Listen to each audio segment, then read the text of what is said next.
These are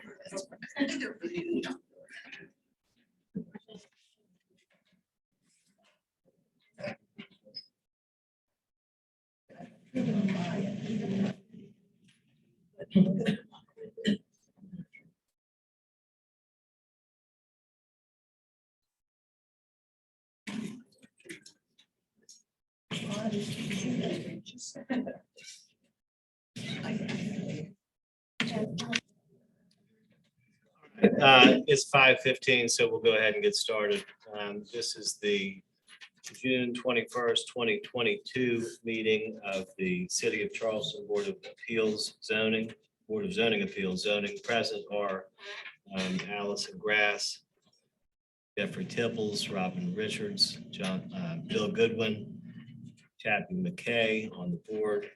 And here with the city are Lee Batchelder, Penny Ashby, and Omar Muhammad.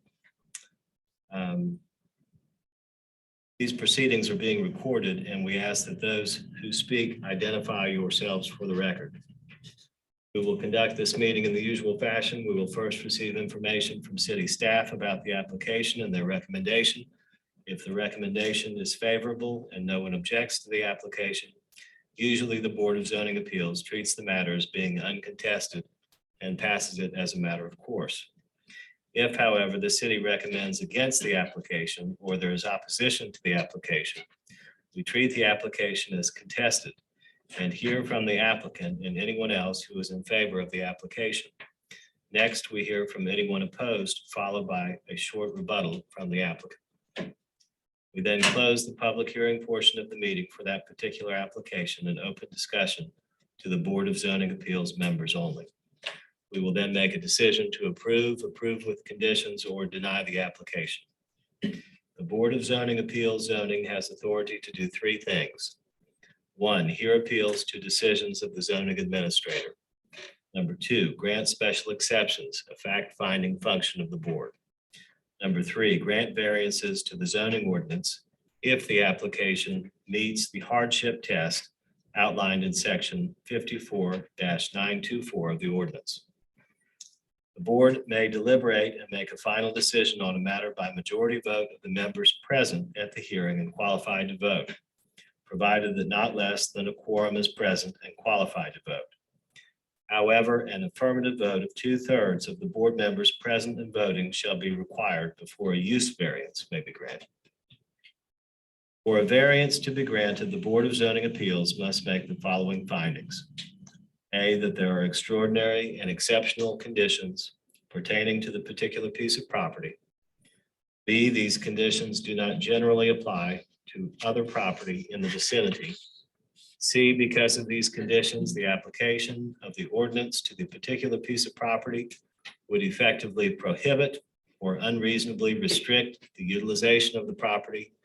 And D, the authorization of a variance will not be of substantial detriment to adjacent property or to the public good, and the character of the district will not be harmed by the granting of the variance.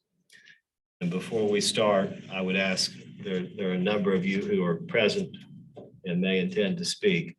So I'm going to ask that if you intend to speak, you raise your right hand And I'm going to ask you, do you swear to tell the truth, the whole truth, and nothing but the truth? You signify by saying, I do. I do. Thank you. The first item on tonight's agenda, A1 review of the June 7, 2022 board meeting minutes. I hear a motion on the minutes. All in favor, please say aye. Aye. All opposed? Mr. Goodwin abstained because he was not present at the last meeting. Otherwise, the ayes have it. 4-0, the minutes are approved. Next item on the agenda, Section B, new applications. Number 1, 63 Columbus Street, East Side. Application number 2206-21-B1. TMS 459-09-02-152, 153, and 168. Request special exception under section 54-225 to allow an early college high school in a DR/-2F diverse residential school overlay zone district. Request variance from section 54-317 to allow a school with 53 on-site parking spaces. 123 spaces are required. Property is zoned DR-2F/S. Diverse residential school overlay. Owner is Charleston County School District. Applicant is Leolio Architecture, Sarah Glass, architect. And Mr. Batchelder, please present the application. It appears as though we're requesting a special exception and a variance on this agenda. Right, let me go into a little bit of the background and then I'll explain the requests. And so 63 Columbus Street is a property that's been owned by the Charleston County School District for many years. And it was for many years the site of the Wilmot Fraser Elementary School, which closed, I think, approximately 10 years ago. And so the request is to reuse the property for a school. And in order to do that, the applicants have gone through several steps just to get to this point.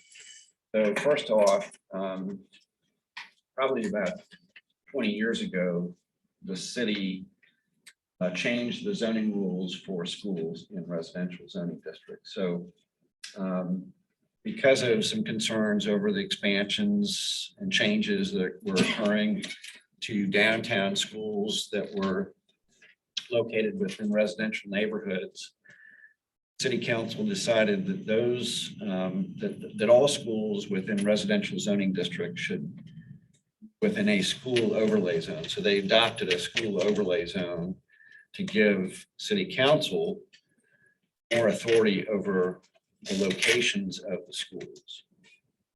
And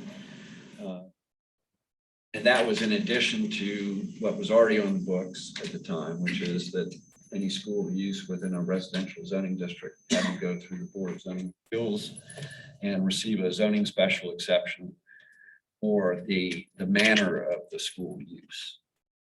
So we adopted the school overlay zone, and all the existing school properties at the time were rezoned, or a lot of them were rezoned into that school overlay zone.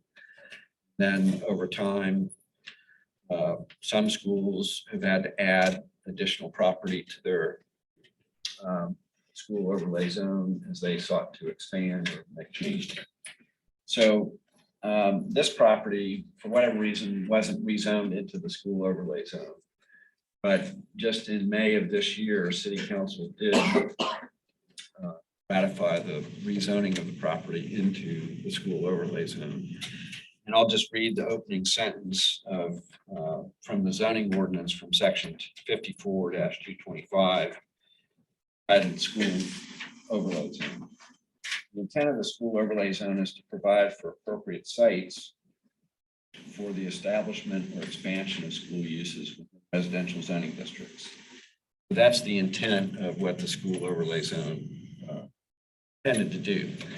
So a school can't, for instance, in this case, expand beyond the limits of what's shown here as that crosshatched area without going back to city council and seeking some sort of rezoning into that school overlay zone.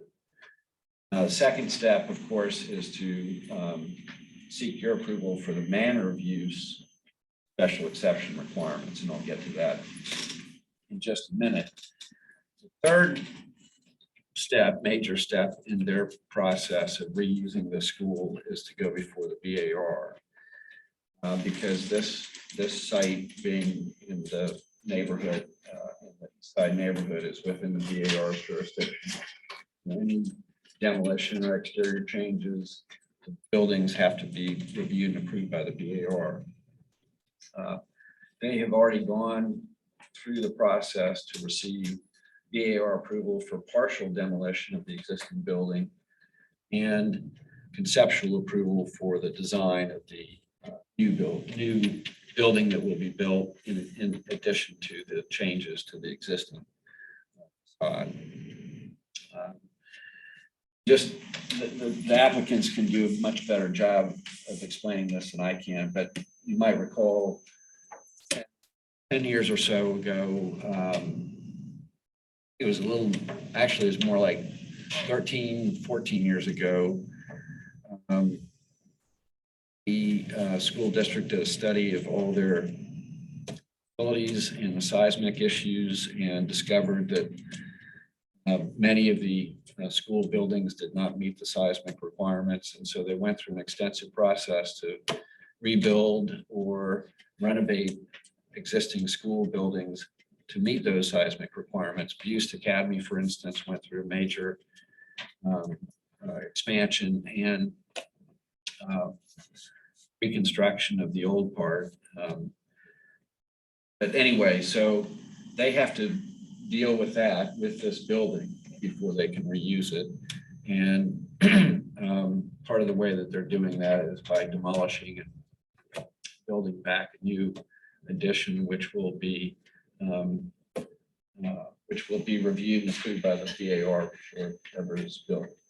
So that's the third step, important step that this project has to go through. But your step, manner of the use of this school. And so just a little bit more information. So here you have a zoning map. You see that the crosshatched area stands out. That's the school district's property in that school overlay zone. The surrounding area shaded in brown is the DR2F zoning district, residential zoning district. You see the red property catty corner across Columbus Street. That's the cigar factory. I'm not sure if it's still called that, but that's the way I refer to it. It's office building today and retail. And so mixed of uses around the property, but this is within the east side neighborhood and within the residential area of that neighborhood. And the other thing I'll point out, and that this aerial is actually a very good aerial. So here you see the school property and the elementary school that's been there. I guess it opened in the 50s. And across Columbus Street, actually to the north, although it's shown as down on this image, this aerial image, is this large parking lot right here. Well, this is the parking lot for the Trident Technical College campus that's right there as well on Columbus Street. Here's a view looking from Columbus Street at the front door of the school. And the application that was filed for this request. And the information, all of this is the image of, or the images from the application that was filed for the request. They are requesting a special exception under the overlay zone.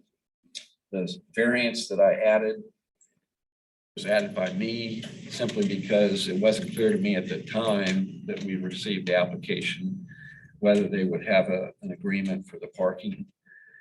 So I added a variance request in the event that they were not able to come to that decision. And since then, I've gotten a letter that I've added to this image overview, which I'll explain, but I don't think that variance request is needed as a result of some additional information that we've received. So anyway, detailed information about all the site and the building that they're proposing. You see the plans. This is the existing school building, showing the footprint of that building on the site and the surrounding houses. And then the new building is shown here. So what happens is that the facade of the existing building, I think from roughly right about here and around to the front, across the front and down the side past this other side entry will be preserved. Then the remainder of the building would be demolished and reconstructed with a new building that meets all the code requirements. And but so part of the facade gets preserved and incorporated into the new building. And there's a new car drop-off pickup area back here off of Drake Street. And floor plans showing the layout of those rooms and facilities within the school. Stories,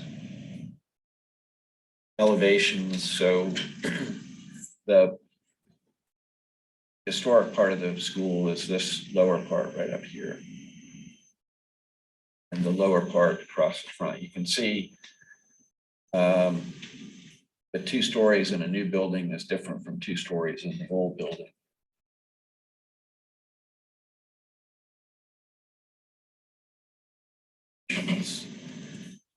And then they submitted lots of letters of support from, including petitions signed by people. So we know that there's a lot of support for this project.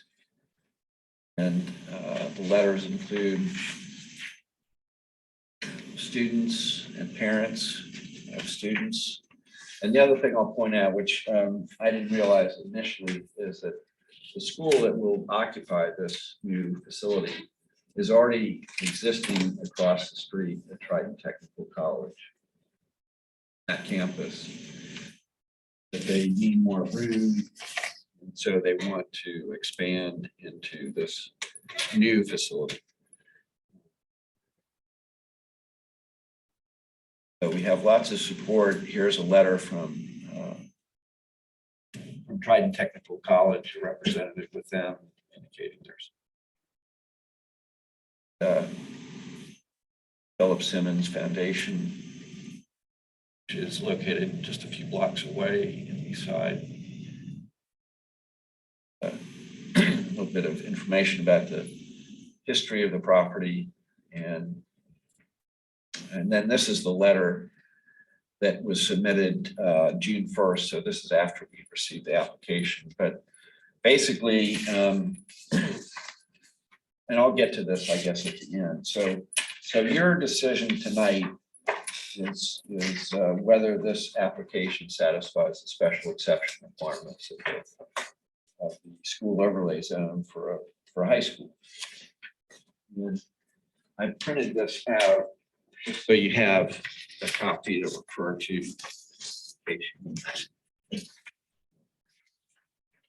This is section 54 to 25, which lists the requirements for granting a special exception. And we'll go right down to item number 2, B2 this is a high school, not a elementary, preschool, or kindergarten. So,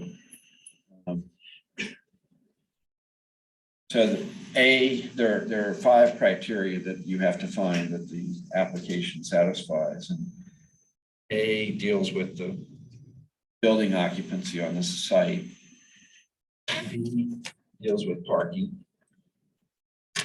C deals with dormitory type facilities, which that doesn't apply. There are no dormitory type facilities on the property. E, excessive traffic. E, the compatibility of the facility. So if I go through A, they've addressed that. The building will not occupy more than 50% of the lot area. B, this is where I had a question when I first reviewed the application, which is why I added the variance request. So sufficient well-designed parking spaces will be provided internal to the campus. The school, based on the size of the facility, number of seats in the meeting room, large assembly room, and the number of classrooms, requires a total of 123 spaces. They will provide 53 of those spaces on site. And the remainder of those spaces will be provided on the parking lot of Triton Technical College, which is directly across Columbus Street from the property. And this letter explains that they're working through finalizing the agreement with Triton Tech for those spaces. And this is a letter from the chief operating officer of the school district, in which he states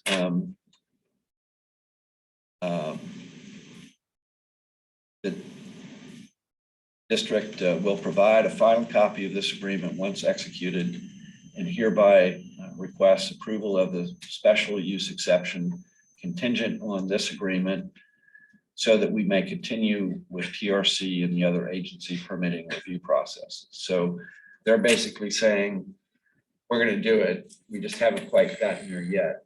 And so they're suggesting that you make that a condition of the approval, which I think is perfectly appropriate.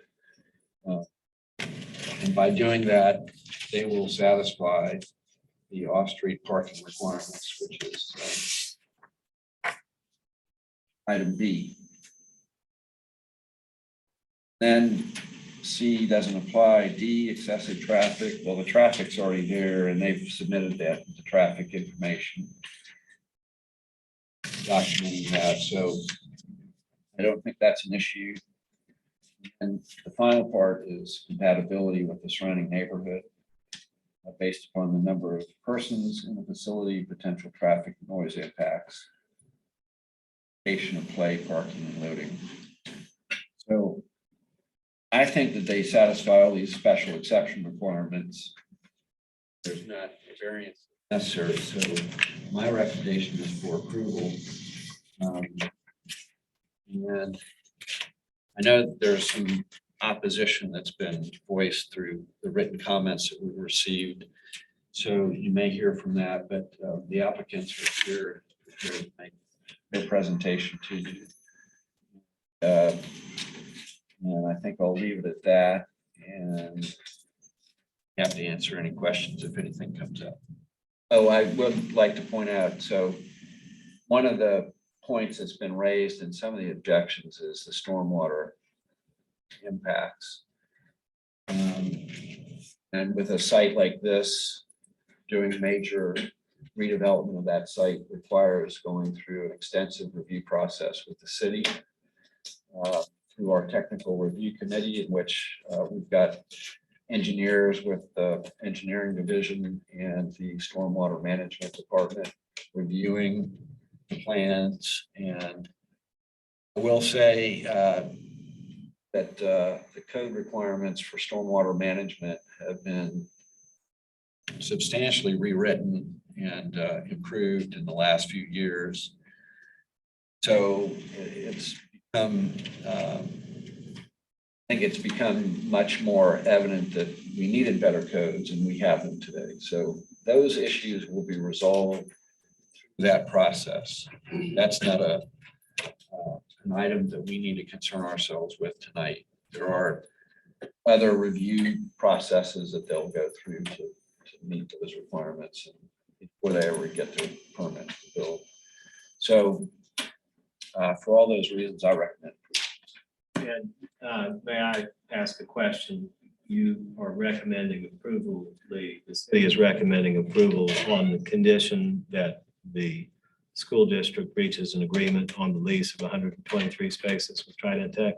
That's correct. So your recommendation would be approval with condition. Right. So if, just show of hands, if you're here to oppose this request today. Okay, so you'll have an opportunity to speak, but first we'll hear from the applicant.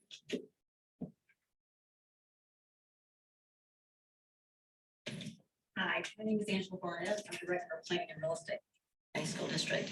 Thank you all for hearing our application. We are currently seeking a special exception for this property. As you all know, as we mentioned, and it took a lot of my points that I was going to say tonight, but it currently, like I said, is the Wilmot Fraser campus. It has been there since 1950s. It was at school in 2010. We are almost spot on. Decade. We are currently looking at building this facility as a support to the early college high school. That school opened in 2017 on the Palmer.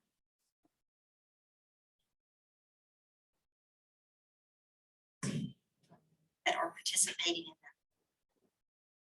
that. There is very minimal room at Trident Tech. It is class spaces and it's very cramped. So this new facility is actually a support facility. It's big box spaces. They currently use a classroom for the gyms. They have living area. So this facility is really going to allow them to thrive in a way that they haven't been able to. But the Palmer campus and Trident Tech has been wonderful stewards to have us there and provide these students an opportunity to integrate into a college setting. So it's something exceptional for these students. So I have some team members here that are going to speak to some other components of this application. They can address a lot better than I can because of their technical expertise. I'm going to pass it over to them. I do want to say that we have held some community meetings. We will continue to involve stakeholders as we move forward in this process, and we will continue to work with the city to make sure that we're putting a facility there inside of the community, not only for the community, but the city can embrace and be proud of. Thank you. Sir, please state your name and address for the record. Yes, thank you. Andy Clark, with Leo Architecture. Special did such a good job. I'll be brief with the comments, but we are seeking a special exception, additional approval letter as mentioned. We did not provide the variance test in the application as we originally seeking. A couple of notes. The school is currently operating on the Trident Tech campus with all the students and faculty. So this isn't an increase. It's not a new school. It's just another note is that because this is a school district, public school district, we are required to comply with the OSF, Office of School Facility, which does require an on-site car rider drop-off line. So that's the building that helps to alleviate traffic backing up onto the neighborhood roads and creating congestion. Another point through the SC Department of Transportation is they require separation between the student drivers and the faculty and the bus. That's the reason why we're proposing to split this parking. We wanted to have as much parking on site as possible as requests from the DC community members to avoid faculty having to use on-street residential parking.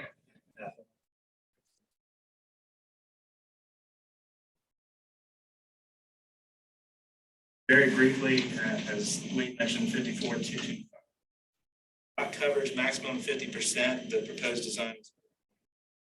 The parking, 123 total. Of those, 53 would be on-site and 70 off-site, not the full. 23. So we're proposing for 70 offsite. And 3, the dormitory use was not applicable. Traffic, we did have a traffic study done, submitted as an exhibit, and the results of that report showed no detrimental impact pre-development to post-development during peak hours. Already operating in that. And then compatibility, it's been a school since the 50s and maintained it as a school, a place for education in this neighborhood. Being sensitive to the history of that existing facade, we feel the use is. With that, I'll turn it over to Bob Omerall, with our civil engineer. Thank you, sir. Please state your name and address for the record. Members of the board, thank you. Bob Almerall with the Rear Veer Group. I'm a professional engineer responsible for the site engineering, so I'll be related questions I can answer. Just wanted to take a brief opportunity. We did receive some insightful comments from the neighbors. I just wanted to address a few of those items, but I can certainly be here to answer additional questions. There was a comment that referenced the fact that it appeared on our site plan that all the existing trees on the rear of the property were being removed. I did want to clarify, we are currently in the TRC. And the plan that we did submit shows all trees on the south of the property to be removed. So the only trees being removed right now are on the north side, and those are only directly related to the bracing requirements to salvage the old facade. There was also a comment about technical stormwater report was submitted, which is true with the BZA application. We did not provide that. However, we have submitted a full technical support department. There was also another comment from a citizen that talked about stormwater concerns. Lee, I think you articulated very well. Stormwater and flooding is a very real issue on the peninsula and in Charleston. The city has not only adopted very stringent stormwater management requirements, but they have certain areas, as you know, called special protection areas, areas of known flooding.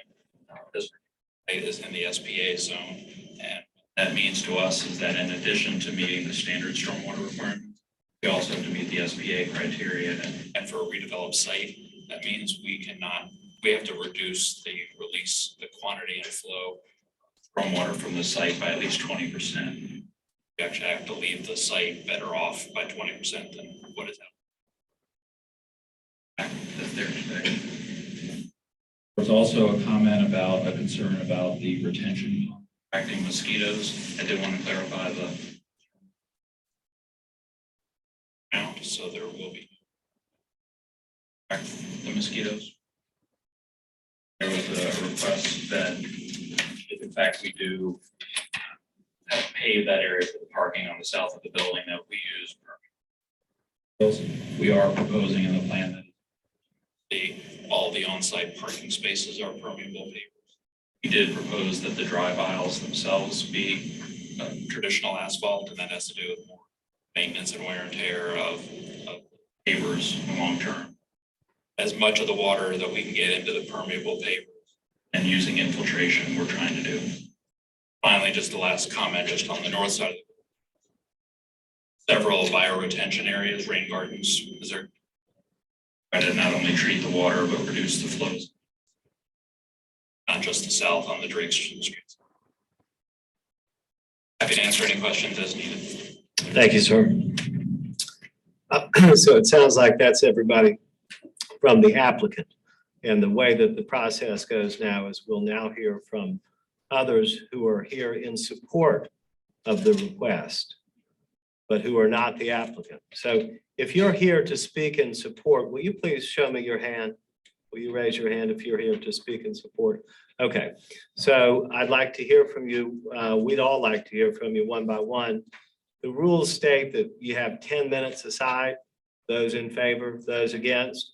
We can bend the rules a little bit, but I just ask you to keep your comments brief. Whoever would like to come up, please come on up. If you're ready to speak in favor, come up to the podium, please.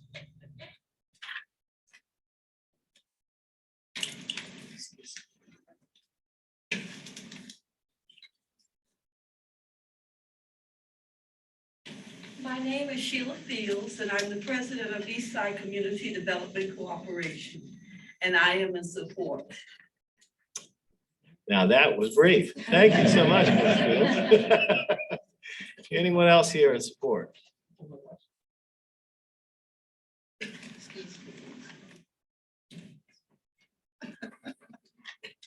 Need to watch it. It goes back way from a little further, Wilmot Frazier, goes to Columbus Street School. I attended in the '60s, and I think it'll be a great opportunity to save some of the village here and get some of the kids educated in that site. For ECDC also. Thank you very much, sir.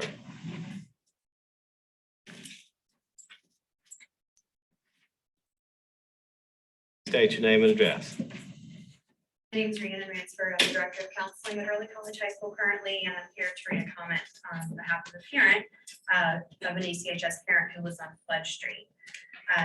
My name is Michelle Friday. My daughter, Mari Brown, is a rising sophomore at ECHS. I'm in support of the expansion building's parking facility due to there being limited parking spaces on the east side already.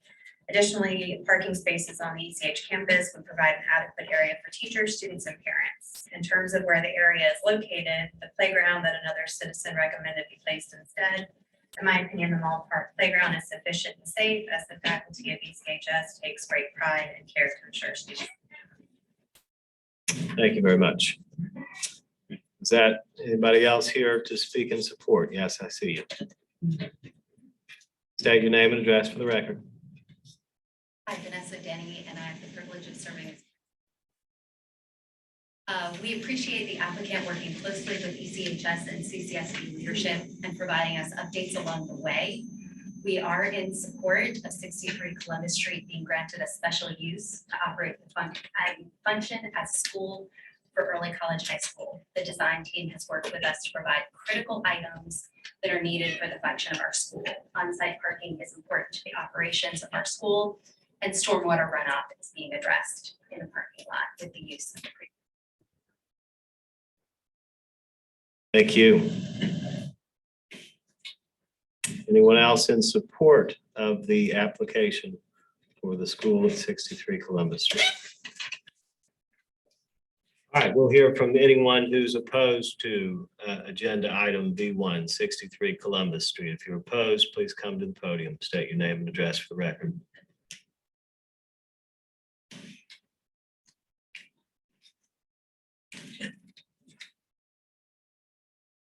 Barrington, I live at 59 Amherst Street. I don't believe that the storm heavy rains area down past Drake Street where we're talking about just some housing, and all of that area floods significantly to your waist at times. So I think that's a real concern. The children used to always use the river as their playground. It's very contained and safe. So I'm concerned for safety, but also very disappointed to see all of that green space, and then lastly, I don't think that the traffic trying to come in and out of Drake Street, which is not terribly narrow, but it's two ways, so people park on both sides of the street. I think it's going to cause a traffic nightmare 2 times a day. Ma'am. Anyone else here to speak in opposition to the proposed special use for the school? All right, we have an opportunity for a rebuttal if you'd like to discuss. I heard concerns about stormwater, concern about open space loss, concern about traffic.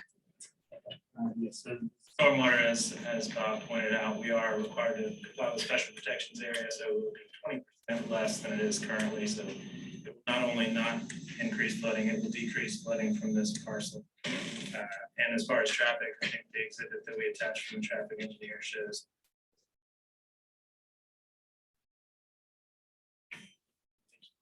But is there anything you could say to the loss of the open space?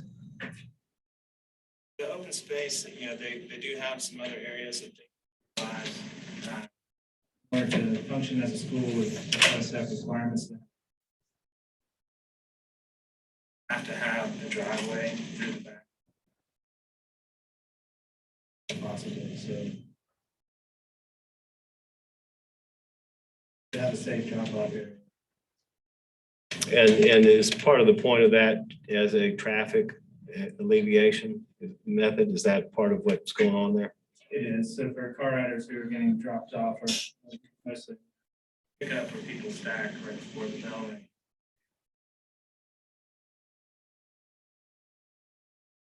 Moving out onto the street and blocking traffic, that's.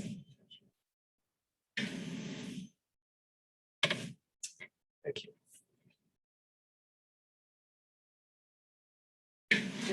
All right, the public hearing portion of the meeting is closed. Does anybody have any questions for the city? Any questions for the applicant?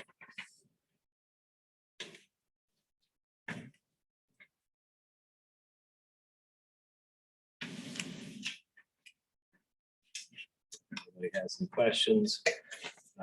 Do I hear a motion? Somebody ready to make a motion? I'm satisfied with the answers that they gave in response. Any further concerns? So I make a motion to approve with the condition. What's the condition? Let's state it specifically on the Condition record. is that there is an agreement between the district and Charles Tech that provides an additional 7 spaces for the full 100. All right, I hear a motion to approve with the condition that the applicant reaches agreement on a lease of 70 spaces with Trident Tech to bring the total number of parking spaces available to 123. Do I hear a second? All right, I hear a motion and a second. All in favor, please say aye. Aye. Any opposed? No opposed. The ayes have it. Motion passes unanimously, and the application for a variance on item B1 for 63 Columbus Street is approved with the condition. Special exception, excuse me, is approved with the condition that the applicant reaches agreement on a lease of at least 70 spaces with Trident Tech. Thank you. Thank you. Anybody was here for item number B1.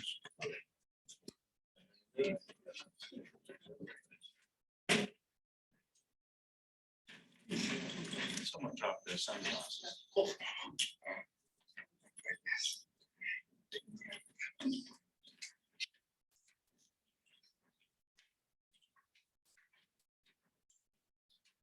right, item number B2 on our agenda this evening, 131 and 133 Cumming Street in Radcliffe Borough. Application number 2206-21-B2. TMS number 460-16-01-081 and 080. Request use variance from section 54-203 to allow paid hourly rental of spaces in an existing church parking lot in a DR1 diverse residential zone district. Lot will be overseen by a parking management company. Zoned DR1. Owner is Cathedral Church of St. Luke and St. Paul. Applicant, the Very Reverend R. Pete Dickinson IV. Jessica Bean is the contact. Lee, what can you tell us about this application? So 131 and 133 Cumming Street are the two lots shown on this map. They're located on the west side of Cumming Street, directly across from the actual sanctuary of the cathedral. And they are owned by that church. They are used and have been used as a surface parking lot for the church for many, many years. And a church use within a residential zoning district is a special exception use. There's no overlay zone like there is for a school. It's just simply a special exception use. Of course, the church has been there many more years than the zoning ordinance has been in place, so it predates any special exception approval. But And I don't know exactly when that parking lot was created, but it was created a long time ago. And so it provides an important facility for the church, obviously for parishioners who want to park there and events, services and whatnot at the cathedral. And as you can see here, it's surrounded by buildings that are residential buildings. And here's an aerial image. So up here is the surface parking lot that's owned by the church that we're concerning ourselves with tonight. And then at the bottom of this image, moving towards or closer to King Street is the parking lot for the Charleston Water Service. So that's not part of the cathedral property.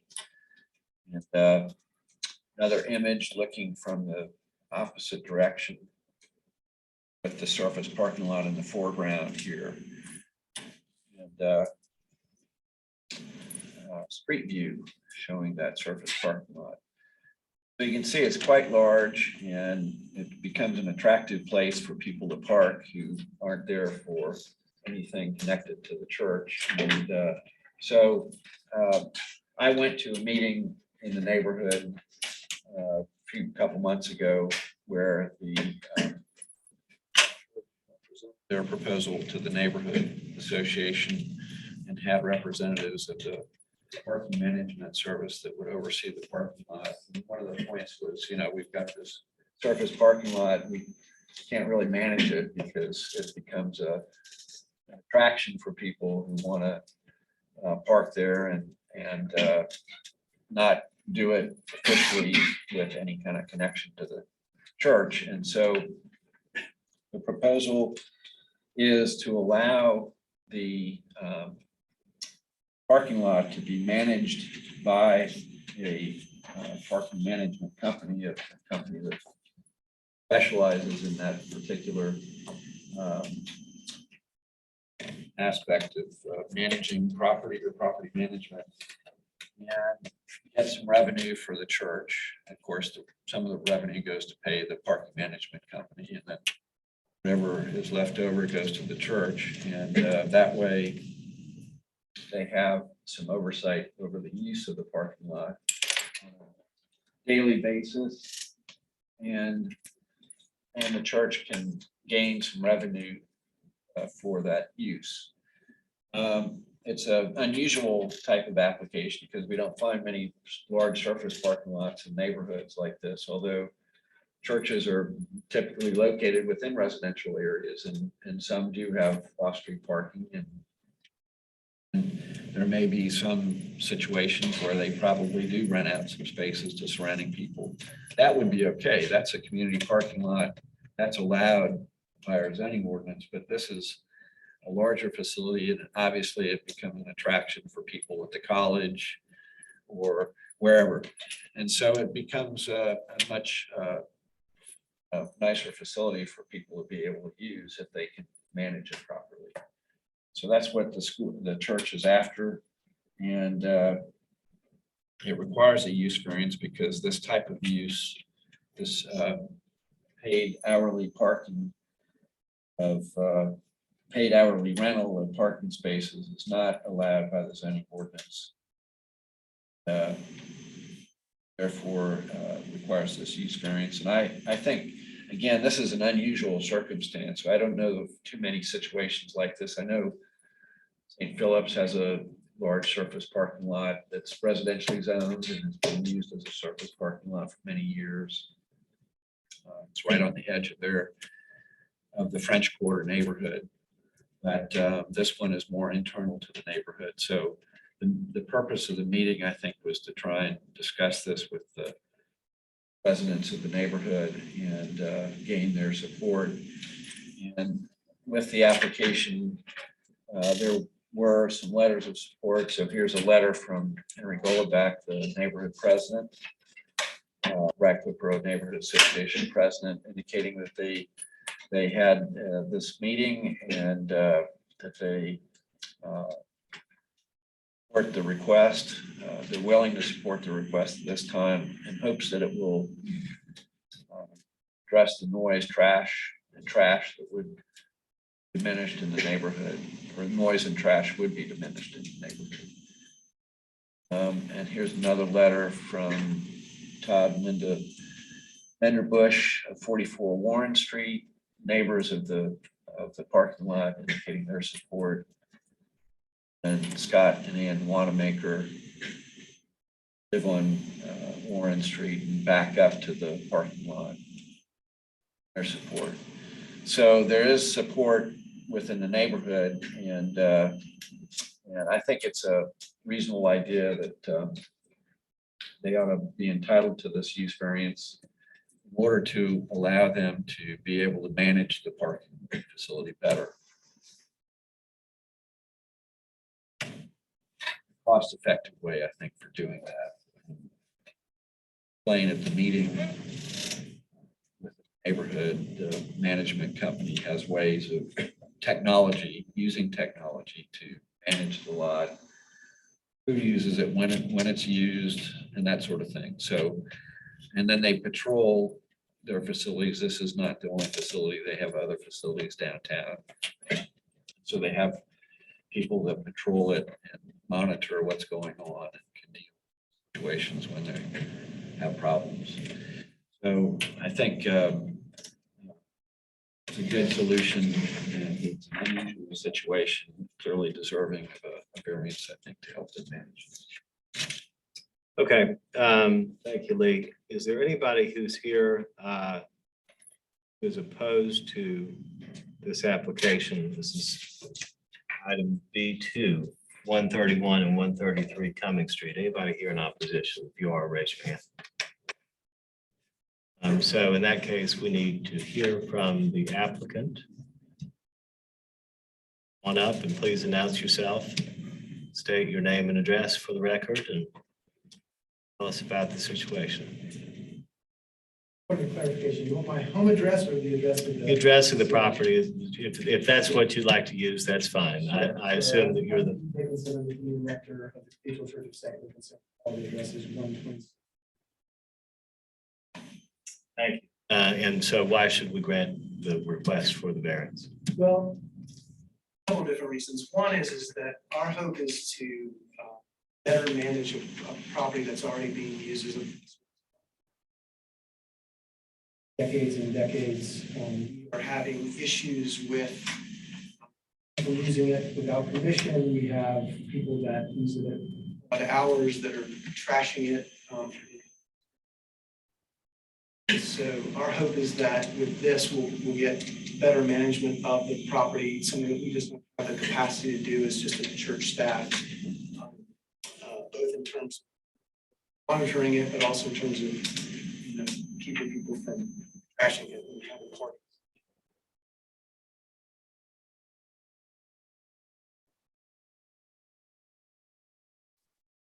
So that was part of it. The other part of it is that we hope that we can gain some extra revenue. We talked about that with our, that we can invest in the parking lot to make it more beautiful, because it's just normal right now. Improvement of that, and then other issues that we have, it's just a source. Our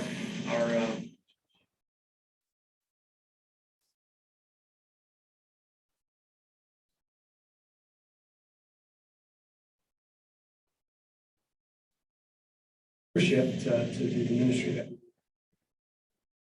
a pretty significant large property.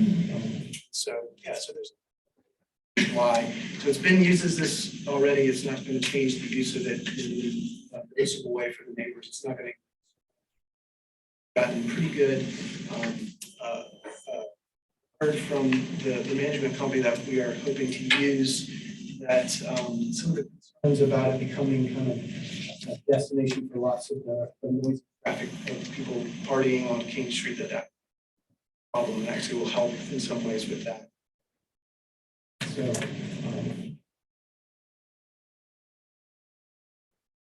Okay, thank you. While you're standing there, Reverend Dickinson, does anybody have any requests for the applicant? Questions? Okay. Thank you very much. And we'd like to hear from anybody else who's here in support. Anybody else who's here in support of the item number B2 on the agenda, 131 and 133 coming. I'm Jessica Bean. I'm on staff at the cathedral, but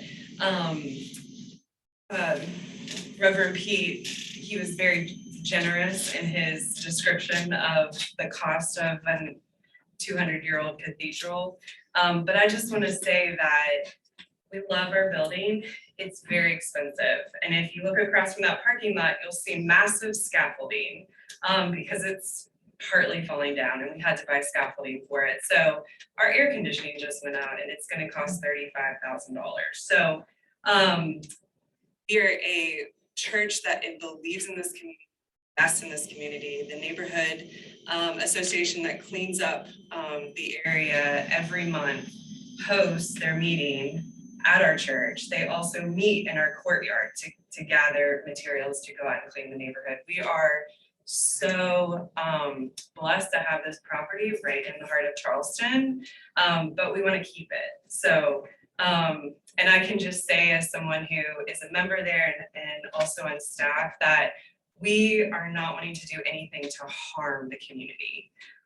We really honestly want to see this community flourish, and this will help us do it in a way that we do not believe will be disruptive. Thank you. Anyone else here in support of the application? All right, I saw at least one hand go up in opposition. Please come on up and state your name for the record. And your address, please, sir. Good afternoon, I'm Peter Brainerd of 58 Warren Street. I'll be very brief.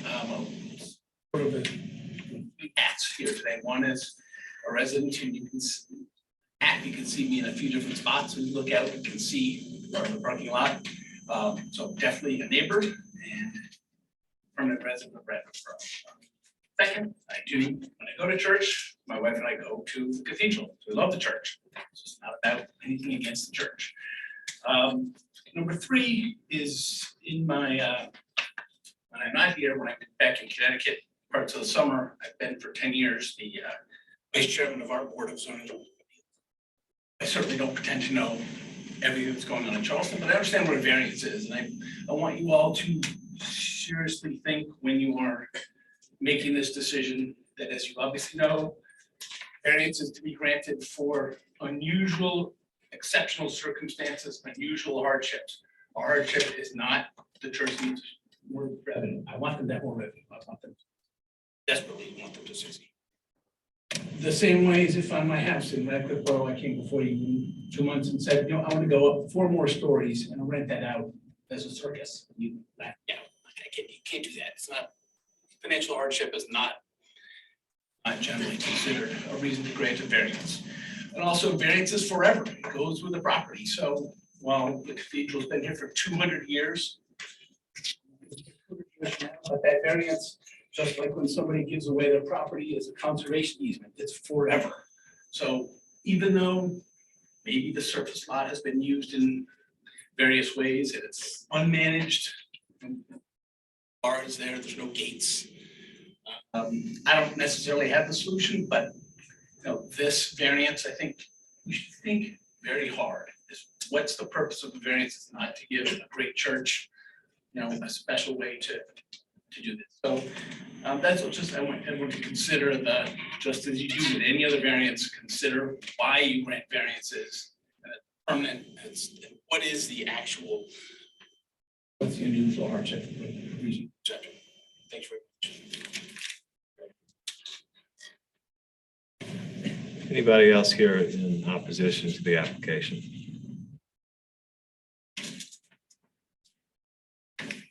All right. Does anybody have any questions for the applicant? Anybody have any questions for the neighbor who spoke in opposition? Questions for Lee? May I add something? Sure, please. Well, I think those are good questions that Mr. Brainerd mentioned. But I don't think it's a revenue question. I think it's more of a management question because here, or management hardship, because here we have something that's not allowed, this large surface parking lot. I mean, it's allowed as a church parking lot, but it being what it is, I think it's clearly situated in a location that makes it very attractive for people that want to use it, who are should not be using it. And I think it becomes a management challenge. So the property itself is exceptional, extraordinary. And how do you manage something like this during all the other hours when it's not used for a church function? And not during the daytime when people are there and that sort of thing. And so the only way to do that is to hire somebody that's a professional. And this is a way to do that, I think. So that's my thinking of why this use variance is justified in this case. And I need to give the applicant an opportunity for a rebuttal too, Reverend Pete, or your associate here. Anybody want to say something in response, Mr. Brainerd?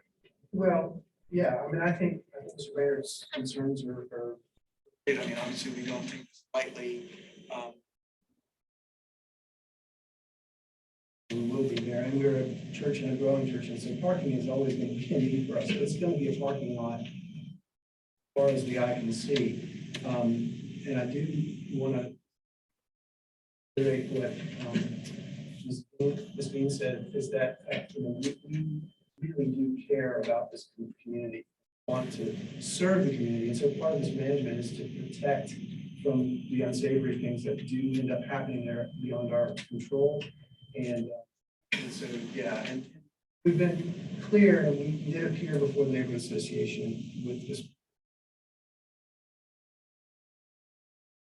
Had some good concerns and had conversations with neighbors, and we really want to work with them on things like signage, and as we have the revenue to beautify it, to work with them on paving and like that. So continuing our close relationship as a neighbor within, so I hope that, yes, I agree that this is a weighty thing, but I think it's really all, and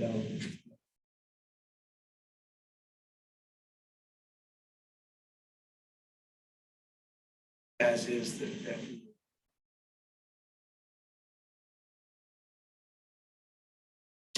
Thank you, sir.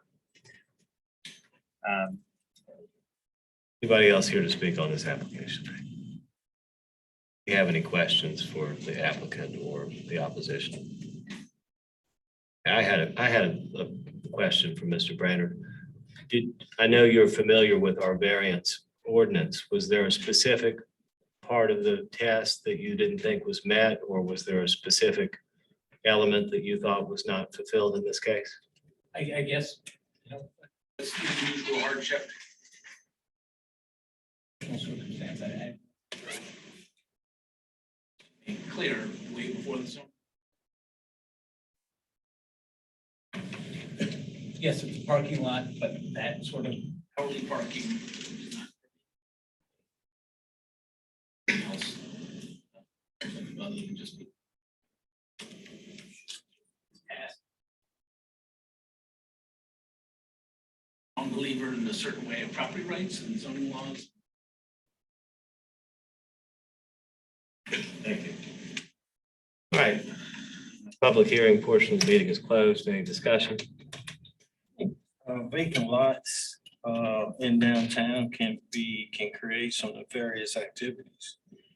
So having some oversight is hugely important. Things happen times a night, and with all the places of worship downtown, people know that nobody's there. And so the oversight would be a plus. I think it'd be a safety issue for the community.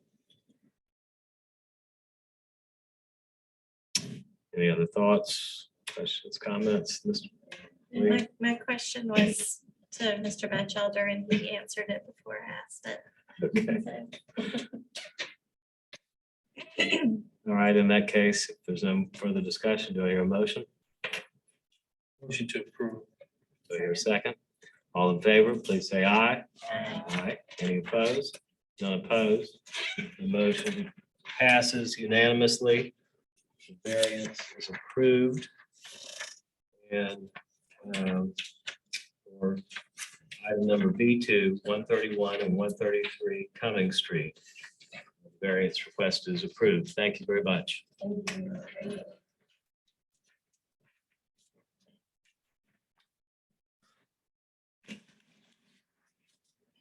right. Item 3, and item B3. 430 Meeting Street on the east side, TMS number 459-09-01-034, application number 2206-21-B3. Request variance from section 54-317 to allow an existing restaurant to displace 2 on-site parking spaces and add 568 square feet of outdoor patron use area without providing 6 spaces for the added area. Expanded restaurant requires 11 spaces, 4 spaces to remain. Owned GB General Business, owner Brendan Kirkpatrick, applicant Robbie Marty, architect. Mr. Batchelder, please talk to us about this application. So I'll just run through these slides and then give you my position. But 430 Meeting Street is located on the east side of Meeting Street, just north of Wolf Street. And it's zoned general business, as shown on this map. General business is represented by that red shade that runs along both sides of Meeting Street. That's the particular location. The blue striped properties are also zoned general business. They just have a different set of rules for residential development.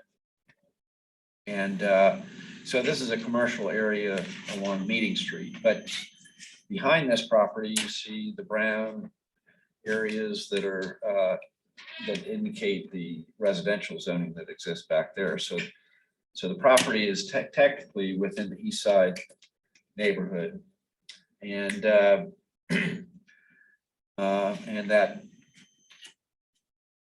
the fact that it abuts residentially zoned property, in my mind, makes it more of a neighborhood commercial type use as opposed to what you can find on King Street, where, you know, got commercial, a large area of commercial, and it's not abutting residential areas.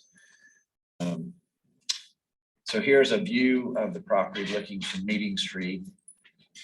This is the historic building up here, the surface parking lot, which runs behind this wall.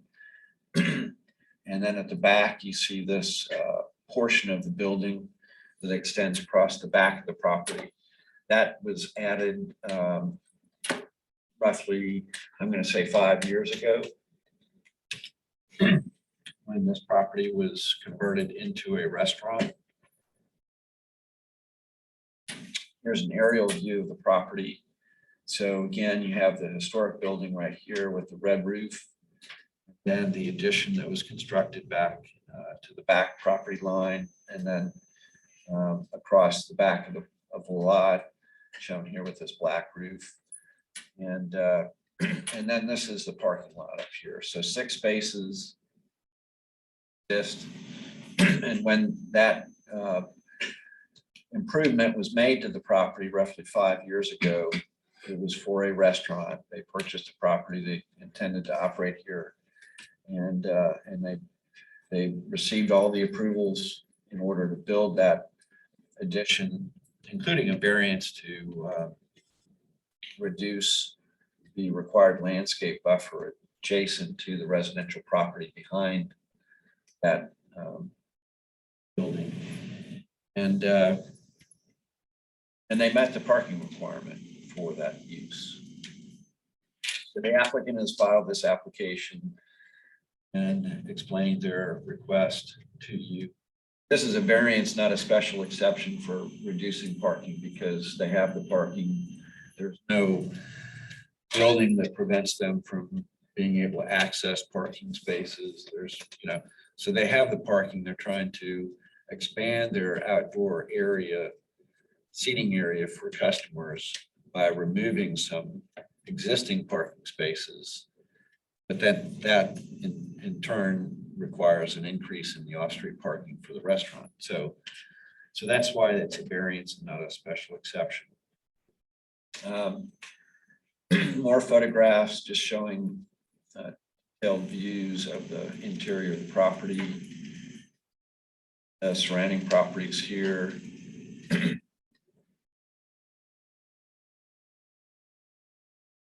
So surrounding properties. So here they have an aerial image showing their existing site here, and they've apparently got a month-to-month lease, I think, with this the Franklin Fetter Clinic for their use of some parking spaces on their lot right here. Another site plan view. Site. And these are the images showing the proposed changes. So existing is on the left, proposed is on the right, and you see there's a small covered area where they have existing outdoor patron area right now. That was part of the original approval. Then they would like to add this area over here. There's additional outdoor patron area and keep these 4 parking spaces right here. So that is the request, more detail about the 4 plans. And they submitted letters of support from folks.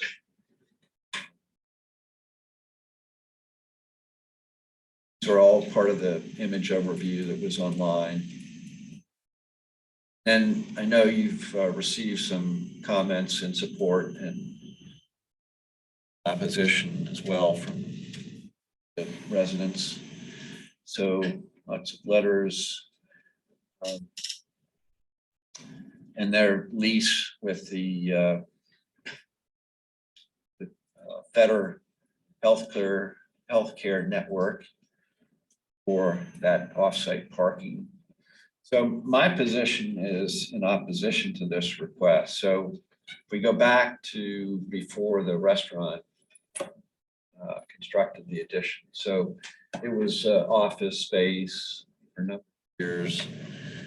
Then it was an art gallery. And then the restaurant came along, local group, and they wanted to open a restaurant in this location. They went through the process, gained the approvals to build what they built.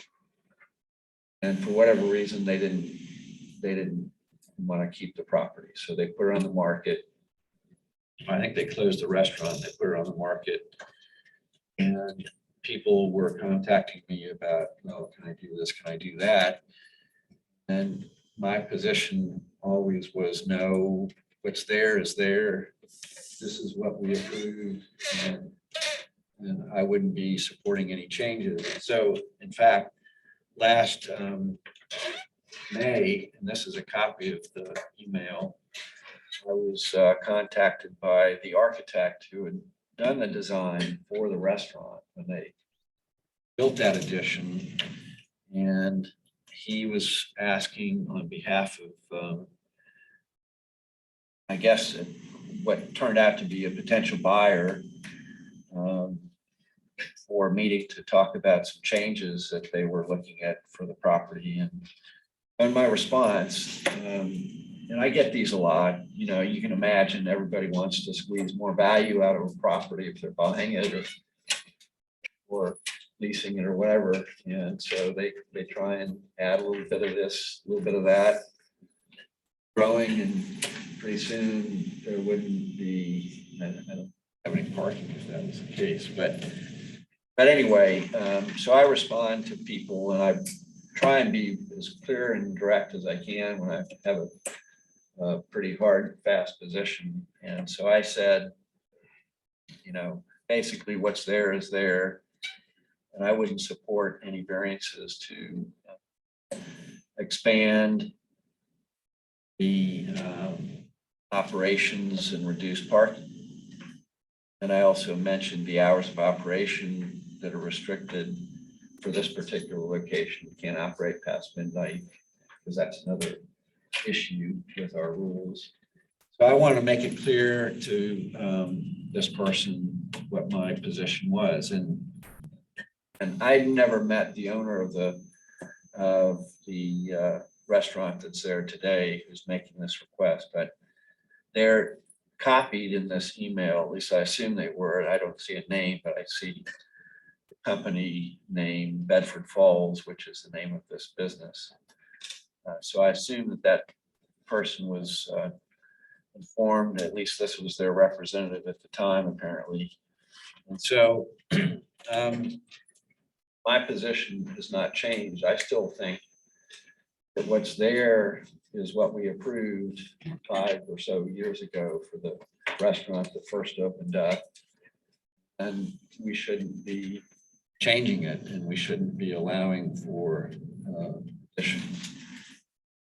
This is a variance because they'd be displacing parking to add more patron area while increasing their required on-street parking. And they have to show that they have a hardship test. And I just don't see how you can argue buy a property, because the closing, from what I understand, was in July of last year. So that was a couple of months after I wrote this email.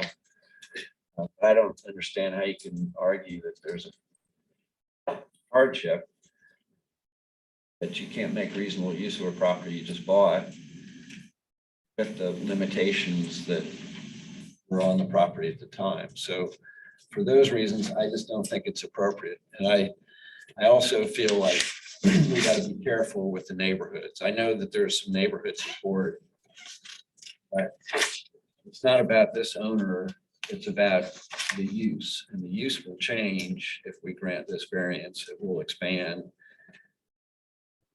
Knows when the next user will come along, and it will happen at some point. And there's just an incremental impact on these neighborhoods, and pretty soon you've lost the neighborhood, residential character of the neighborhood. It's more difficult to live there. So I feel like there's a location for these kinds of uses. This is not it. If it can't survive in this property the way it exists today, then I think that's unfortunate, but I feel like we should not approve it.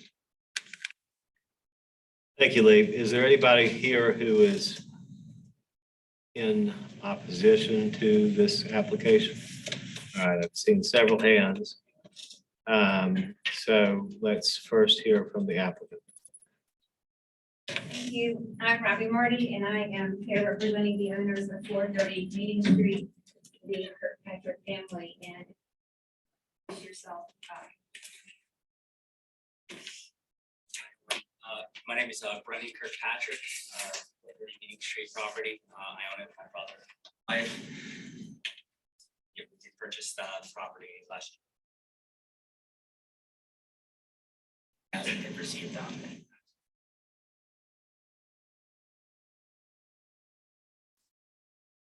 really all I know. I think that we have a successful neighborhood.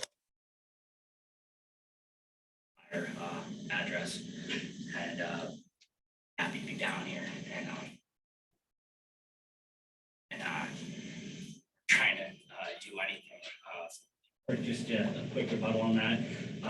I wanted to do a walk-in unit, like a permanent structure, because I wasn't sure on refrigeration and all that. Thank God Lee shot that down, because that was going to be a lot of money, and I didn't need it. The patio we are looking for is a non-permanent structure. Up the windows, spring of 2021. I really thought when everyone got their shot, COVID would be done. I thought that was going to happen. It's spiking again, and we're in a 40-year high in a recession right now. We're going in a recession. The inflation rate. There's a lot of things going on, I'm trying to wrap my head around this. And as a business owner and a mom and pop, we want to be good neighbors, and we don't want to embarrass anybody. Last thing I want is conflict. I'll just leave it at that. My brother's behind the bar. I'm behind the bar. That's what we do. My wife, God bless her, she's a hospice nurse. The labor department's a mess. She's on the floor with me on Fridays and Saturday nights. It's I might have said too much. That's kind of that's where we're coming from. Thank you, Mr. Kirkpatrick. Thanks. I would like to talk a little bit about how I believe that this application is actually appropriate for what for this particular space. To begin with, as Mr. Batchelder pointed out, this property is located on Meeting Street. It is in the general business district. The general business district is the place where the city has designated as appropriate for retail and restaurants. It is adjacent to neighborhood, which makes it ideal for as a neighborhood restaurant, which is exactly what the owners would like for it to be. It's really the most ideal because in the general business district, it's not within the center of the neighborhood, it's on the perimeter. So while it's still within walking distance, it's buffered by the other general business uses around it. The extraordinary and unusual circumstances of this particular piece of property goes with the size of the property and the building on the lot. So in the general business district, one is allowed to build lot line to lot line. And the other properties around this tend to be significantly larger. When the properties are larger, there's more room for parking. This piece of property is fairly small compared to the neighbors all the way around it.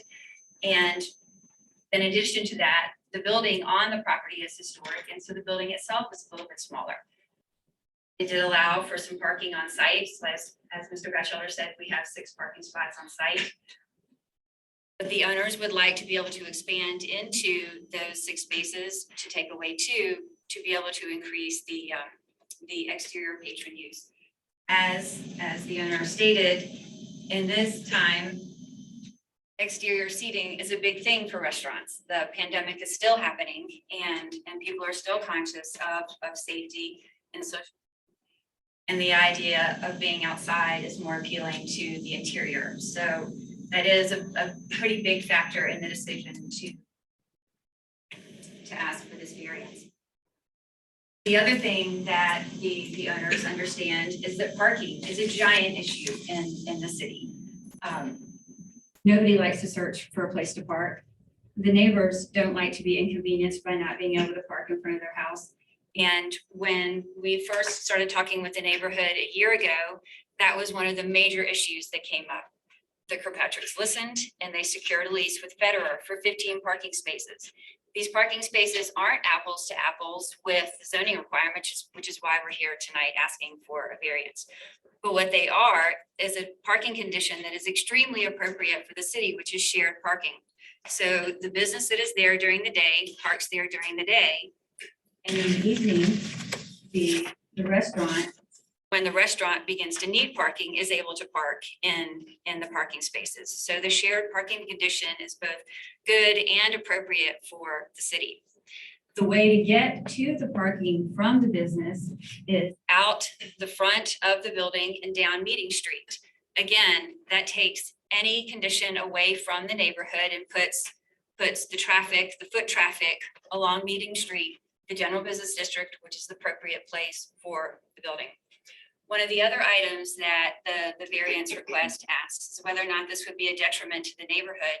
One of the other things that becomes a big issue is noise. The natural condition in the way that this building is situated on the site is against the sort of the rear lot lines. So it acts as a natural buffer for sound and against the neighborhood. As you can see from the site plan, the entrance to the restaurant is on the Meeting Street side. All of the parking is on the Meeting Street side. you go in and out, there are walls surrounding the sides where the building is not. So there isn't even an opportunity to leave the restaurant and walk directly into the neighborhood. So these are all things that we understand the neighborhood is concerned about. And in the interest of being good neighbors, and as Mr. Batchelder said, for whatever, you know, hopefully the Kirkpatricks will be here for years and years, but it's true that the variance does go with the property. But the way that this property is situated is appropriate for this use. And to be able to expand a couple of spaces is a reasonable request considering the size of the lot compared with the other lots along this corridor. And also that typically one would have a building that extended from lot line to lot line, which basically says parking would be situated elsewhere. So the idea that we're able to provide some parking, but we're asking for a variance, we believe is reasonable. Thank you, Ms. Marty. Do we have anybody else who's here in support of the application?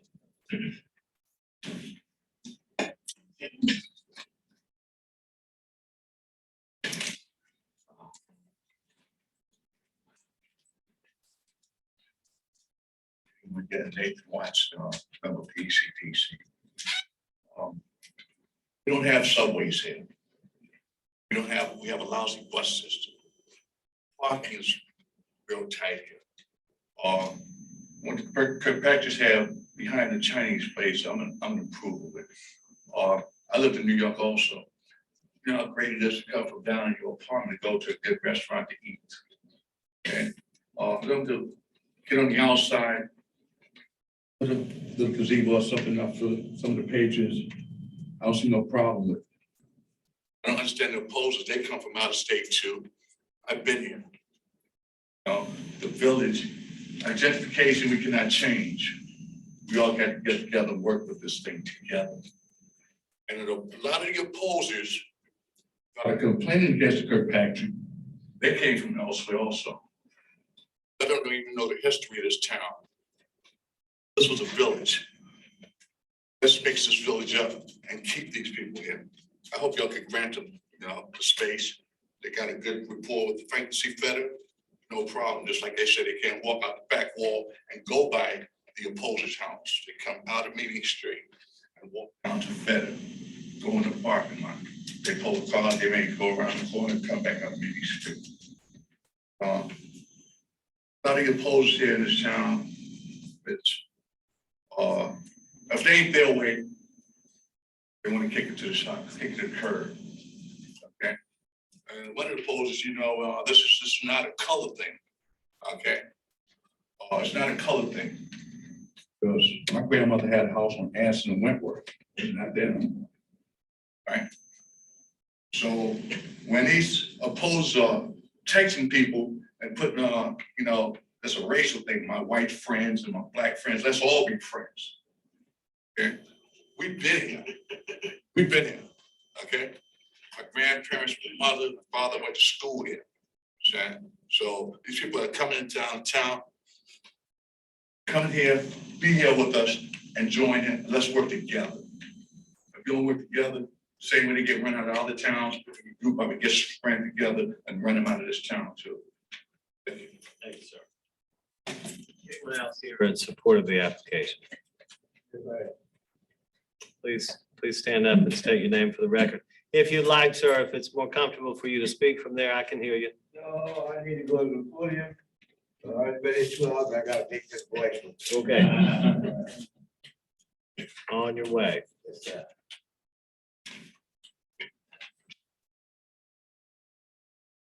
Yes, sir. Please state your name for the record. My name is Reverend Brother Brown L. Judge. I am the Vice President of BCDC. You met my president, Sheila Fields, earlier. I live on the east side all my life. I moved away on Langdon Terrace and I got married. But eventually I came back to the homestead. I'm concerned on behalf of this group to let you know that my homestead is on Nassau Street between Jackson and Lee. And some years ago, they approved the cottages in Meade and Jackson, 4 or 5 cottages. No parking whatsoever, none. And they'll keep it Friday, Thursday, Friday, and Saturday, Monday night football, loud music, no parking. I go to a meeting at 7:30 and come back at 9:30, 10 o'clock. I can't even find a parking in front of my own door. And it be that way until way after 9.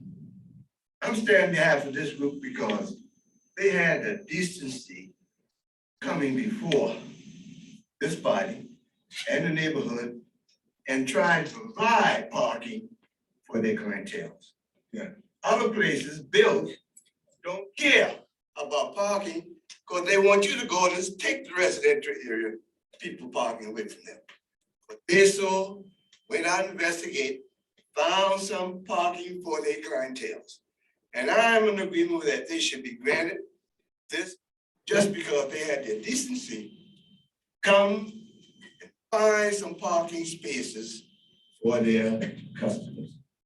All in agreement with it? I hope you realize also, because if you look at Jackson Street, between Meeting and Lee, you granted them that, but no parking in mind. Thank you very much. Reverend Judge. Anybody else here to speak in support of the application? I have to speak. Yes.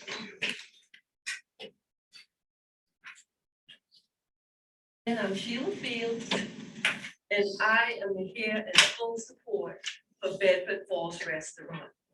We have never heard a complaint. All we have heard is good things. And the community knows this family, and they're good people. Please support them. Thank you. Anybody else here tonight to speak in favor or in support of the application at 430 Meeting Street? All right, so we're ready to hear from the folks who want to speak in opposition.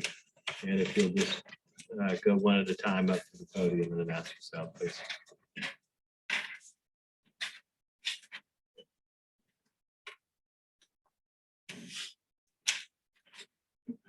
Please state your name and address for the record, sir. Hi, good evening. My name is Philippe Hurt. I live on 3 Wolf Street. I've lived there for 12 years. I'm the longest owner occupied resident on Wolf Street, and I'm directly affected by this variance and firmly against it. On September 27th, 2021, Count On News 2, Riley Benson interviewed Brendan Kirkpatrick, one of the owners. Story was about neighbors in the area having concerns about a potential, for late night alcohol sales. Quoting from the news article, Kirkpatrick describing the new bar restaurant said, "Other than the hours, I'd like to replicate a similar concept. It's going to be called Bedford Falls. It's a homage to a 1946 Christmas movie." You go online and look at Bedford Falls in New York City. You can't see this, but I can read it too. It says bar, restaurant, beer garden, Bedford Falls. Similar concept. Our principal concerns today are noise and parking. Let's talk about maximum occupancy. The definition is calculated by the total square feet of an area and divided it by the total prescribed unit of area per person. So according to the Charleston Fire Department, the rule is 15 square feet per person is allowed. Let's do the math. They want to do an extension of outdoor patio space, 568 square feet divided by 15 square feet per person. That allows them 38 people to be outside in their beer garden. Now, I'm a visual learner. When I see 5 squares and 2 circles from the report, I really don't understand it. So I took the liberty to do a Photoshop of what 20 people outside would look like. As you can see, not very COVID friendly, crowded. Now imagine 38 people, the maximum allowed. A lot of people. From this picture, actually learn a lot. You can see that meeting street's right here, parking's here. And these are the 2 spots that they took away. So instead of 6, they're now at 4. Meeting street, this is the planned area.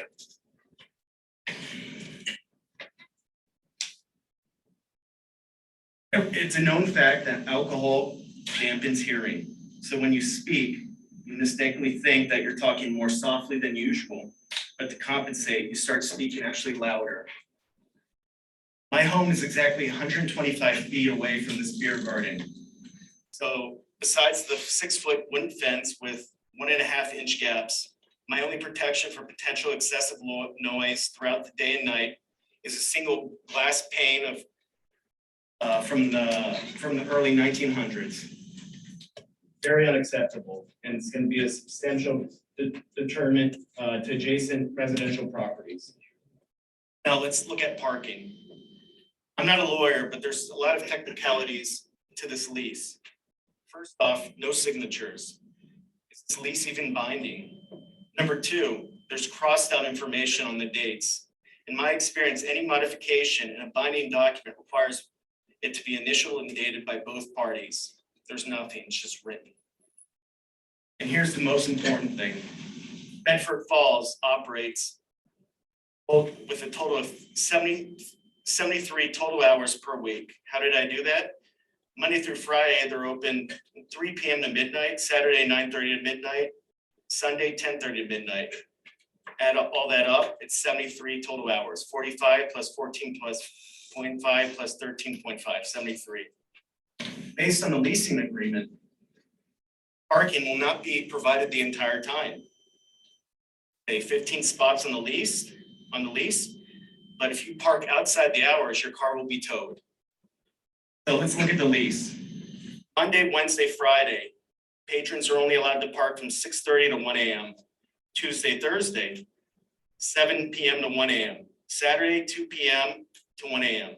Sunday, 6 a.m. to 1 a.m.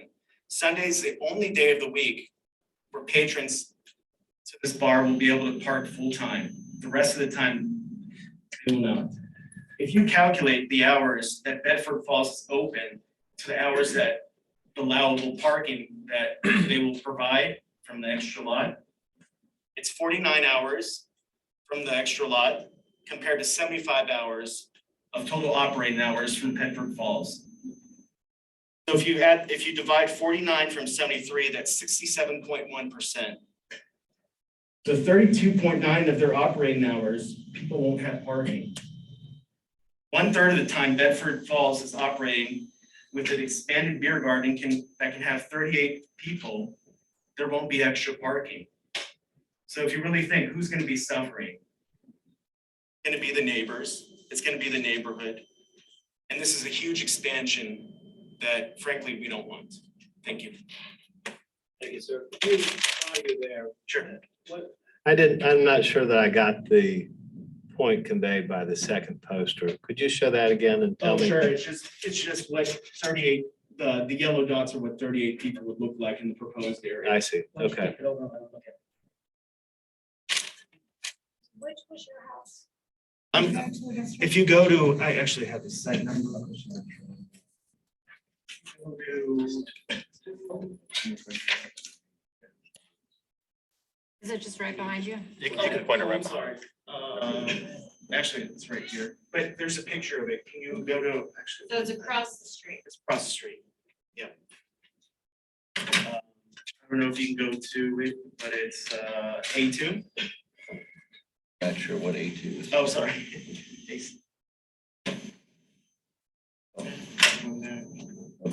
Go back that way.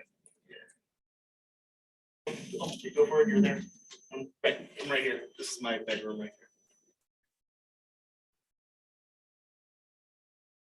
Directly, here's the wooden fence, 6-foot fence with 1/2-inch gaps. And this is the proposed area. These 2 spots.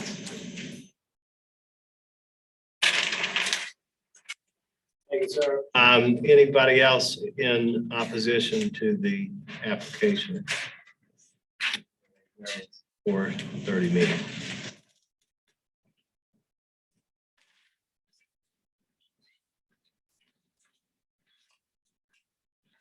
Amherst, 17 years. I'm mostly concerned about the variance. Again, it goes forever with the property. There's no guarantee that Fetter Healthcare Network will be there forever, will have their parking spaces there forever, and will have an agreement with anybody that ever runs the restaurant forever. So it's interesting to me, and I think you should really think hard about the fact that you just approved the school to pave over a green space for parking. Yet we're gonna let extra parking spill into the neighborhood streets, and I'm right down the street, so this would definitely, I live down the street from the gentleman that just spoke. So we already fight for parking spots. And when I say fight, I mean fight. I've had college kids scream at me that they should be allowed to park in front of my house and block my driveway, so I can't get in and out. So parking is a huge issue downtown, as everyone knows. I don't think that, blame it on not being neighborly. We're not trying to be unneighborly to a neighborhood business. But we also don't want to get into screaming matches with people that are trying to park on our streets so that they can go to a restaurant. Thank you. Thank you. Anyone else here in opposition?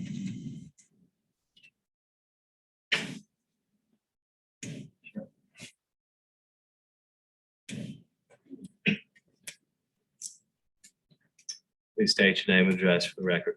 My name is Julius Butler-Silva, and I live in 31 Amherst. My first concern is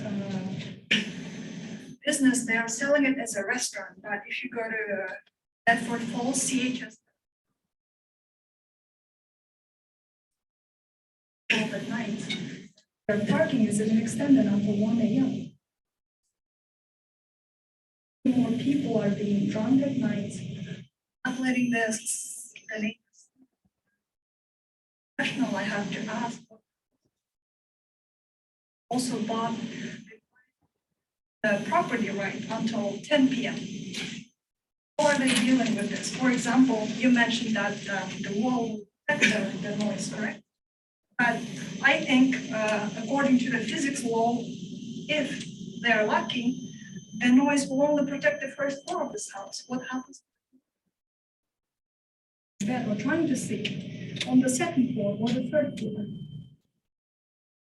And this is not just one house. And I think it's the zoning, it's not commercial, it's mixed, it's actual houses behind this business, and that's why we're concerned.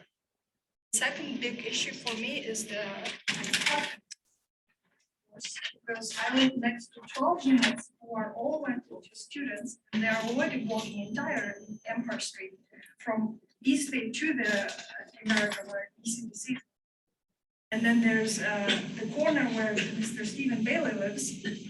One side is the church, second side is residential. That place is already blocked. We can barely drive through. And this is the tight street. Both sides are already parked and we can barely drive through our whole. And 2 months ago, we had a tire slasher. There was a guy who was running around at night and he was just slashing tires. So we had to buy new tires for us as residents. And these people, I don't know where they live. Do you guys live in the Amherst Street or Wall Street? I'm sure you don't. If you would live there, you would know the noise. The issue of the big noise and the parking. That's why. Thank you. Anyone else here in opposition to the application?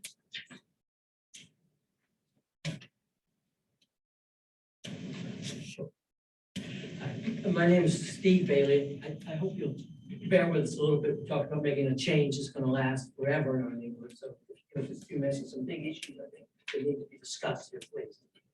My name is Steve Bailey, and I'm an owner and a resident, 38 Nassau Street, one short block, 200 feet from Bedford Falls. I'm here to oppose the variance for Bedford Falls that eliminates the on-site parking and expanded patio.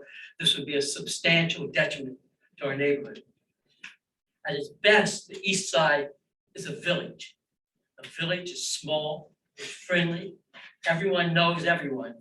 People look out for each other and their kids. The neighborhood just behind Bedford Falls is my neighborhood. That is really the best of the east side. It's black and white, it's old line residents, it's newcomers, it's young, it's old people like me. And we know each other, we get along really well. Over the last 3 or 4 years, our good neighborhood has gotten even better. We planted trees, we planted flowers, we've gotten the trash cans off the streets. We've picked up the litter. Most importantly, we closed the gas station overnight. And Wolf Street, which not long ago was a place where shots were fired, drugs were sold, and late into the night has become a normal city street. It's been remarkable what's happening. More than anything, I want you to consider our neighborhood, keep it in mind when you, and all the hard work that's gone into it, when you consider approving this huge expansion at Bedford Falls. Last year, the BZA turned down Bedford Falls' request to sell alcohol at 2 a.m. We arrived at a reasonable compromise that found a balance between the needs of the business and the community. That's working well, and there's no reason to change anything. This is not the Upper East Side of New York. This is the east side of Charleston. We don't need beer gardens that operate until midnight on the edge of a residential neighborhood. We need flower gardens. We don't need beer gardens. Now, about this process, if you want to call it a process, the deck has been completely stacked for Bedford Falls and against anybody who opposes. Bedford Falls began working on this application right after it illegally expanded the patio and shut down in April. One of the letters of support for its customers, for instance, was dated May 11th. You've got those letters. The owners just weren't telling the neighborhood about it. There was no public notice about its plans until the BZA agenda came out last week. It may surprise you, but most of us don't sit around watching public agendas to see who's going to do what to us. The owners didn't present their plans to the ECDC, the Neighborhood Association, until last Wednesday. That was only to the board, not the general members. I was there, and the presentation was misleading and incomplete in the extreme. A year ago, when Bedford Falls was asking for a 2 a.m. closing time, it talked about its plans at the public general ECDC meeting, sent letters to all the nearby residents, and had a meet and greet with the neighborhood about the bar. That strategy didn't work out very well for them, so they tried instead to just expand it illegally to see if they could get away with it. Well, that didn't work out either. So they tried to keep their plans secret as long as they could. That left us to scramble to figure out what the heck they were planning and let the neighbors know about it. They hired the best possible advisor for their huge expansion. They hired Robbie Marty. No one knows the system better than Robbie Marty. If we could afford to hire her, we would have tried to hire her for our son. We like to call her the queen of the 2 a.m. dive bars. She really knows what she's doing. We admire her. Most development, as you know, is regulated by 2 different codes, the zoning codes and the building codes. Ms. Marty is the chair of the Board of Appeals of the Building Codes and is testifying today before the chair and the members of the Board of Zoning Appeals. Now, I understand it's a small town and it's good to have expertise on these boards, but this is awfully friendly. It's no accident that all the bars come to her and ask them to navigate her through the system. And she's really good at it. That's again why we call her the queen of the 2 a.m. dive bars. When I read the Bedford Falls application last week, I thought we were in real trouble. They had leased parking. They had lots of letters of support. I said, wow, Marty is one smart strategist. I thought, take my hat off to her. And then I started reading through it more closely. And it was really all smoke and mirrors, if you will. Start with what she left out. This is a huge expansion of the bar. A bar that's been open 7 months. 7 months. They didn't mention that it's a huge expansion. It's an increase of the total square footage by 61%. It's an increase of the outdoor space by 167%. As Felipe said, under the fire codes, 38 people could be drinking drinking in the parking lot at midnight. This would be a 60% increase in occupancy. We don't want 38 people drinking in the beer in the parking lot at midnight. In the filing, the owner said this is an ideal location. The beer garden is not in their neighborhood, it's in ours, and they're making a lot of money on it. It is an ideal location for them, not for us. Now, let's talk about the lease. This lease is like a short-term rental for parking. It's hardly secure. The so-called lease for 15 parking spaces with Federal is month to month, 30 days. Either side can cancel for any reason within 30 days. Bedford Falls is leasing the space at $1,500 or $100 a space. In September, Federal CEO wrote the BZA to oppose the 2 a.m. closing. She cited the city ordinance 2015-125 that says the establishment cannot harm the character of the block and cites the geographic consideration. Quote, she said, this is precisely what it will do because of its location next to the gas station and the crime and drug dealing, past late night alcohol sales that have brought to the neighborhood. In addition, she said Feder experiences vandalism, extremely large amounts of trash and trespassing. The lack of parking mixed with alcohol and violence will cause a great disruption to our services, she said. Additionally, become a financial strain on the agency. The $1,500 a month lease appears to relieve the strain on Feder if it hasn't relieved the strain on the neighborhood. Okay, fine. The increase in parking from 6 to 19 spots from 19 to 16 shows they plan an substantial expansion of the business.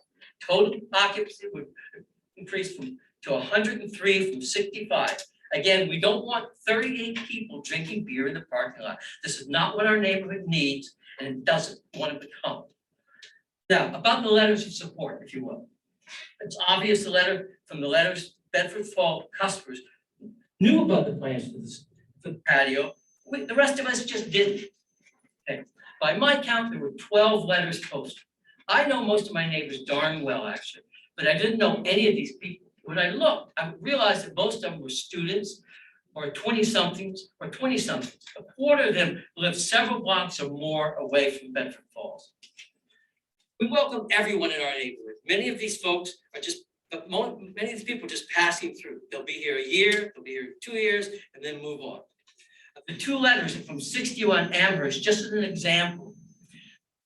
One of the 2 letter writers is about to move out of the neighborhood. He's about to go. One supporter who identified himself as a property owner is a college at Charleston student who lives in one of the most notorious party houses in the neighborhood. Okay. A cynic might wonder if every letter wasn't rewarded with a drink or 2. When these people move out to the next chapter of their lives, we who call this little village our home is still going to be here. I noticed today that the ECDC is supporting this application. The ECDC also supported 24-hour operation of the gas station. They were wrong then and they're wrong now, okay? Now, again, we would like beer gardens. They want beer gardens, we want flower gardens, okay? To quote, as Felipe said, quote, other than the hours, I'd like to replicate a similar concept Mr. Kilpatrick said last year. In New York, the beer garden is an important component of Bedford Falls' business model. It says bar, restaurant, beer garden, Bedford Falls, right outside on the awning, and it's all over the website. List Bedford Falls number four on its list of most visited beer gardens in the Upper East Side. Bedford Falls is fine and we welcome it as it is. I want to repeat, Bedford Falls is fine the way it is, we welcome it.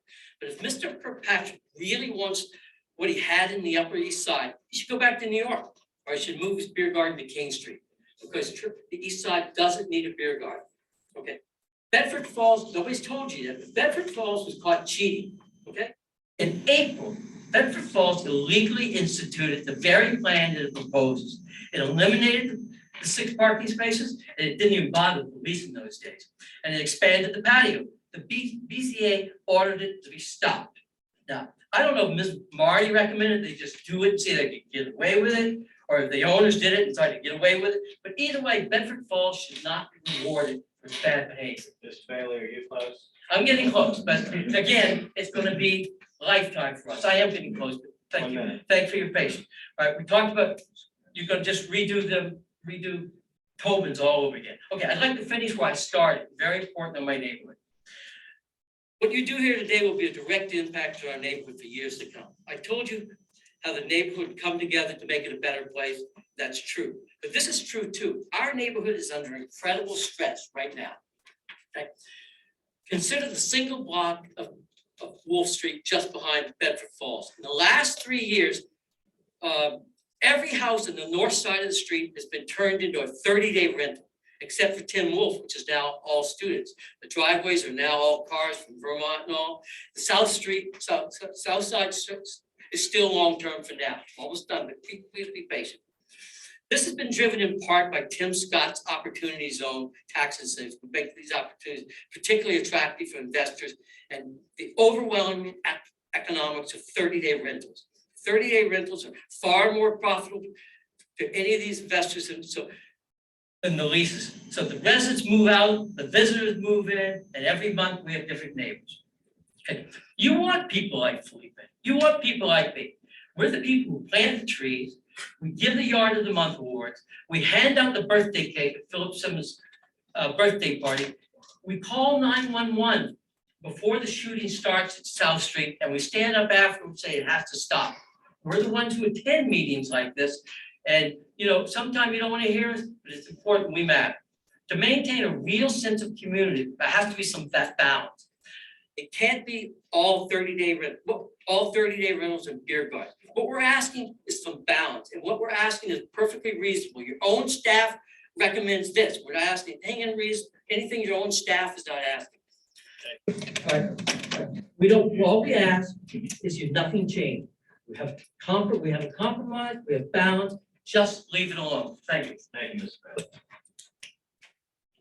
Anybody else here in opposition? All right, so the applicant may have a very short rebuttal, please.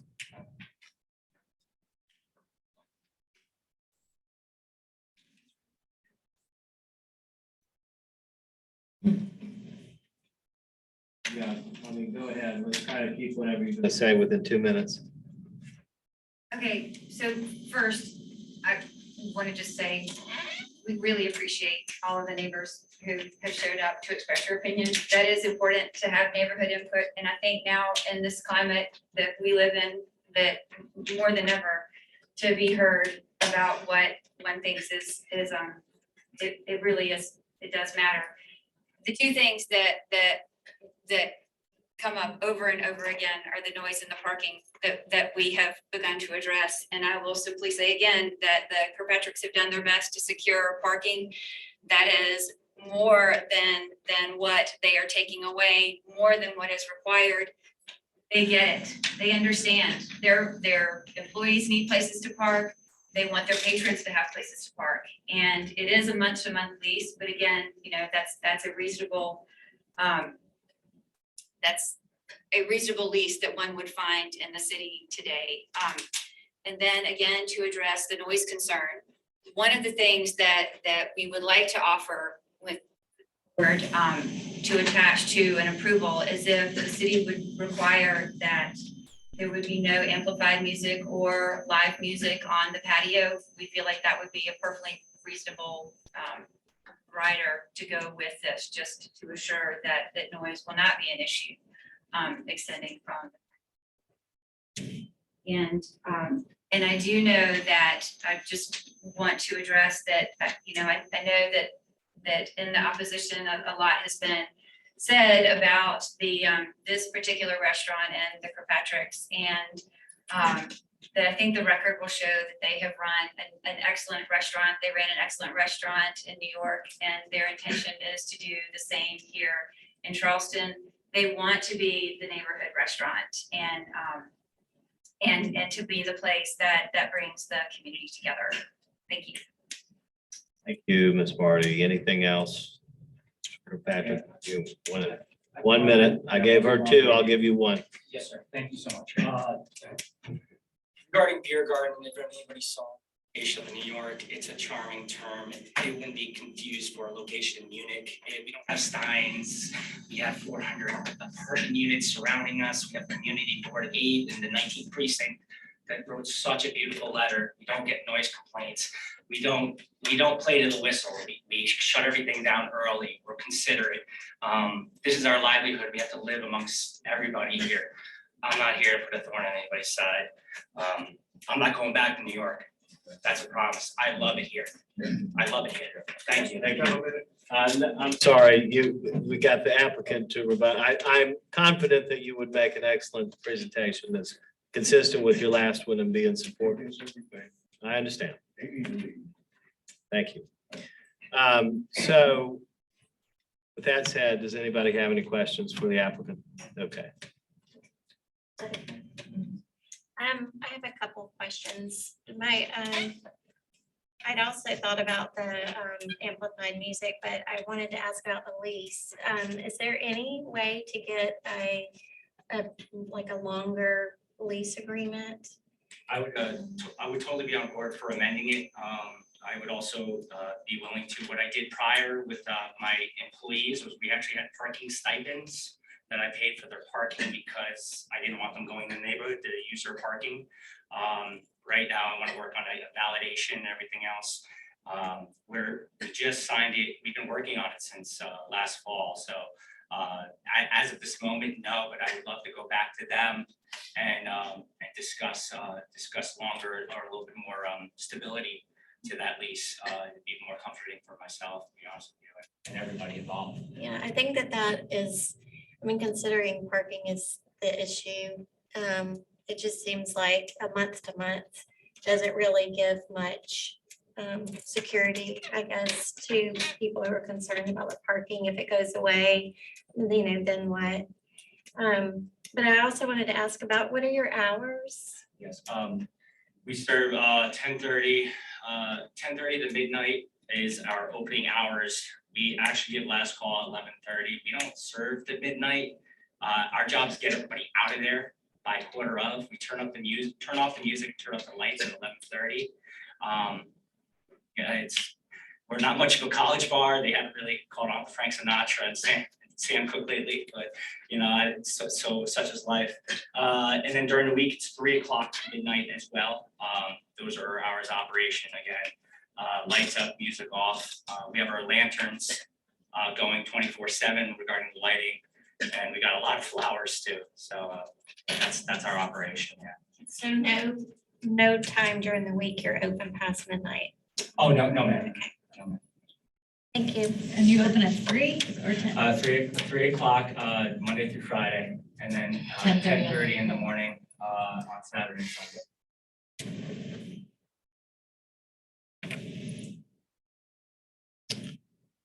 Anybody else you got a question for Lee? Yeah, about the legal use, I heard a couple of times, it was mentioned that this had already started and then it got shut down. Yeah, we received some complaints from neighbors that they had expanded their outdoor patron area and sent them a letter. I think it was a letter or whatever. We contacted them and told them they had to remove it. They did.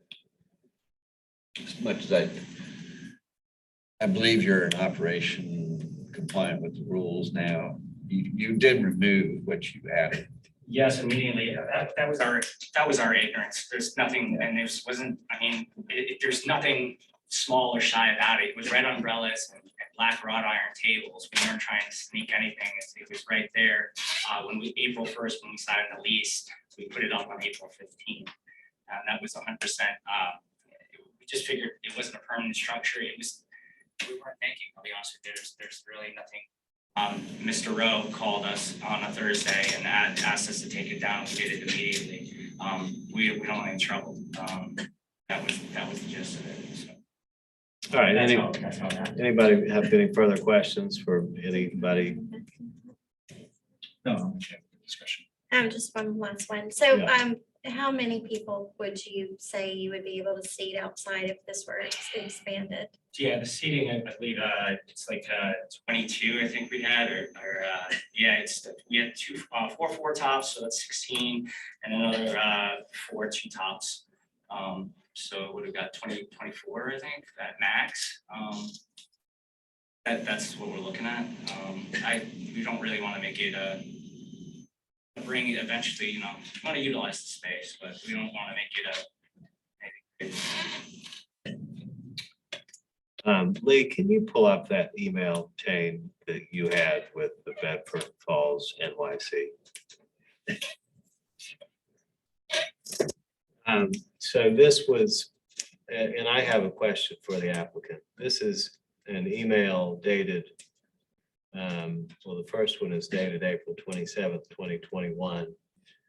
And do you recognize the email address bedfordfallsnyc@gmail.com? Yes, sir. Is that, whose email address is that? That's my brother and I. Okay. That's our other location of our. So do you acknowledge that you've received this email from Mr. Batchelder stating that he would not support a variance? And was this prior to the date that you purchased the property? It was prior. Okay, so you purchased the property with full knowledge that the city would not support any variance? Yeah, I was, the pitch was about a permanent structure. It was about our walk-in unit and, you know, thank God we didn't do it. And that was kind of, that was the whole purpose behind it. Again, at the end of the night, we have to break down the patio. I can't leave it out and get taken away. He didn't want it, like no credenzas or anything else. That wasn't really part of it. It was a walk-in unit. It was what we needed. And that's what we were requesting with the variance. Yes, sir. Do you regret purchasing the property, or do you find that it's suitable for your use? I think this is the greatest decision ever. Live down here. I'm just so excited to be down here. There's no buyer's remorse at all. I love it. Thank you. Yeah, We have our whole family down here, not just us. Our daughter, our 6-year-old that's been so well acclimated into our Catholic school. It's my mother that lives with us, his parents, and they also work there. So this is not a fly-by-night. We made a very, very firm decision that we wanted to uproot our daughter and stay here and be part of you all's village here. I don't. No, let's not have any I crosstalk don't have back to to live in please. the neighborhood. I know what I do for the community as a registered nurse. Thank you. I appreciate it. So I know what I do, how I can sleep at night. Thank you. All right. Anybody else have any questions for the applicant or anybody who's in opposition? If not, I'll close the public hearing. And is there any discussion?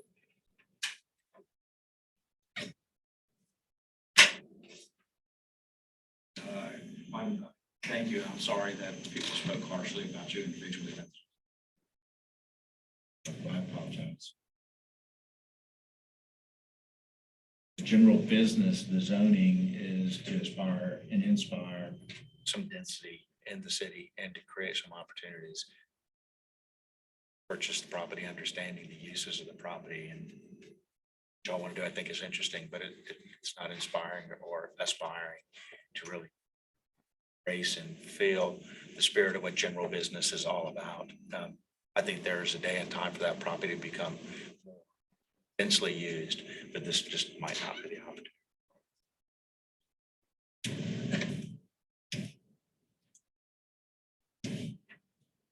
Any other discussion, questions for Lee, thoughts? I think the leasing is a problem as well. Multiple leasing is an issue. You know, anytime you're trying to frame up something like this, you want to kind of create a block of time to say, I've got a commitment with all the business partners. Community commitment is great, but you got to have a commitment from other business partners in the area that's going to be invested in your success, so everybody can embrace it. I feel your passion, though. I'm gonna go to Bedford Falls and get something to eat. I feel your passion. Having said that, though, I just kind of the framework for which is framed up today, you know, it's a little difficult. It does seem like there's a lot of support for your request from the nation. I did read the letters that, you know, or I was curious where your note was, and I think that this board is particularly concerned about businesses that abut neighborhoods. And I think that we try very hard to listen to the neighbors. Respect what their position is in this type of situation. It's also interesting that you did work.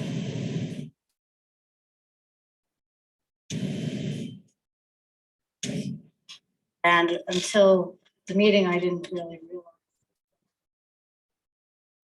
what was on it and that it discussed.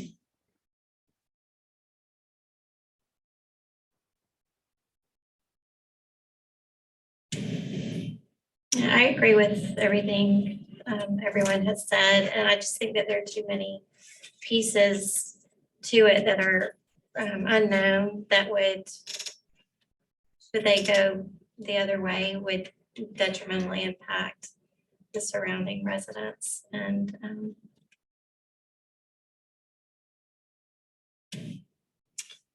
All right, do I hear a motion?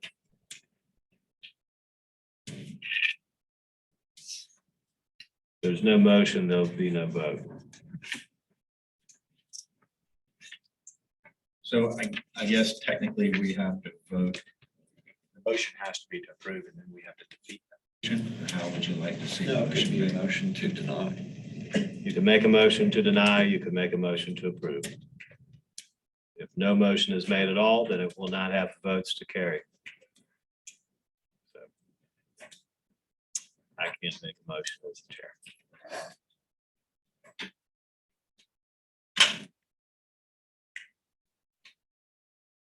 I'll move to deny the application just based on the outstanding issues this time. I hear a second.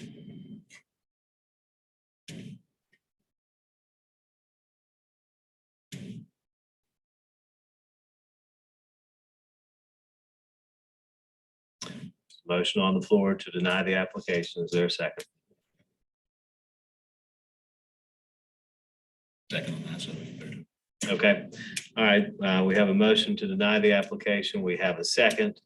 All in favor of the motion to deny, which is a motion, which is an aye for a denial of the variance. Please say aye. Aye. Any opposed to the motion to deny? No opposed to the motion to deny. The motion to deny passes. The variance fails. The application is denied. Thank you very much for coming, and I encourage you to continue to run an excellent restaurant and continue to get fans. And unfortunately, you not do it with the additional space on the patio. But thank you very much for coming this evening.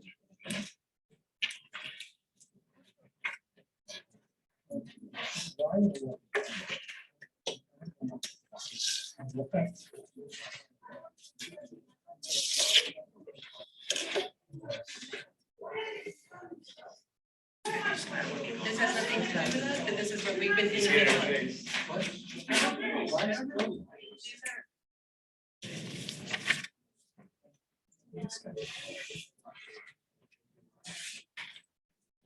Okay.